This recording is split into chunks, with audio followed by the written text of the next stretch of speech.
guys, I'm Dr. Matt Weiss and welcome to episode 1 of Work For It Wednesday.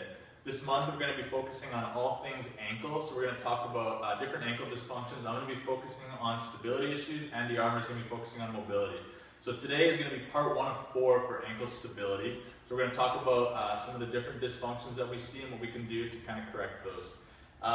Ankle mobility gets a lot of attention, so we talk about that lack of dorsiflexion in your squat and then ankle mobility issues when we're doing Olympic lifting and whatnot. Ankle stability kind of gets shoved under the rug.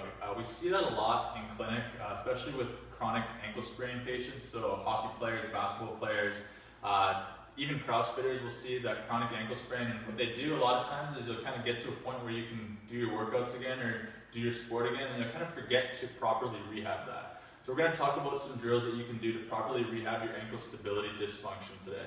We're going to split it into 3 groups. So we're going to start off with static, then we're going to go into more of a dynamic exercise, and then we're going to do some sensory motor exercises as well.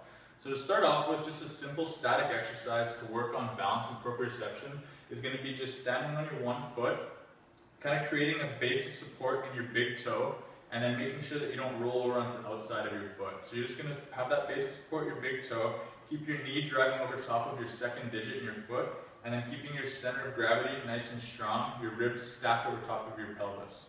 So you're going to hold this pose for about 10 seconds, and then you're going to switch to the other side. This is going to work on that balance and proprioception. What we can do to make this a little bit more dynamic would be the second progression to this drill.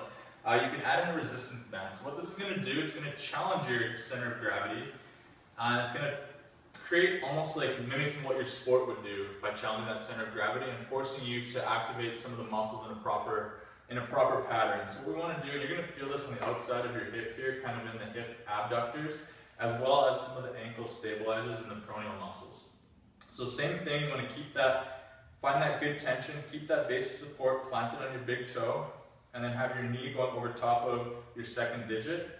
And what you want to do from here is just add in about a 15 to 30 degree squat, focusing most of that squat into ankle dorsiflexion. So you're just going to squat down like this, and you can feel that band challenge your center of gravity when you do that. You want to make sure that you're keeping your knee over top of that second digit and not letting your knee crash in when you do this, to protect your knee as well. The last progression is going to be more of a sensory motor progression. So what this is going to do, it's going to challenge your center of gravity, but on top of that, it's going to allow distractions, which is exactly what happens when you're working out or when you're on the ice or when you're on the field. So the big thing that you want to do is start to incorporate different systems. Specifically with this one, we're going to incorporate visual and cognitive systems. What you can do is you can grab a partner, play catch, or if you don't have a partner, you can just throw a ball against the wall. And you're going to do the exact same thing, kind of work into that balance and then the squat. Throw the ball against the wall, catch it, and then do that over and over again. What that's going to do is it's going to help build your ankle stability and allow it to do so in a manner that's going to be applicable to your sport. Hope you learned something. Thanks for stopping by and tune in next week for part 2.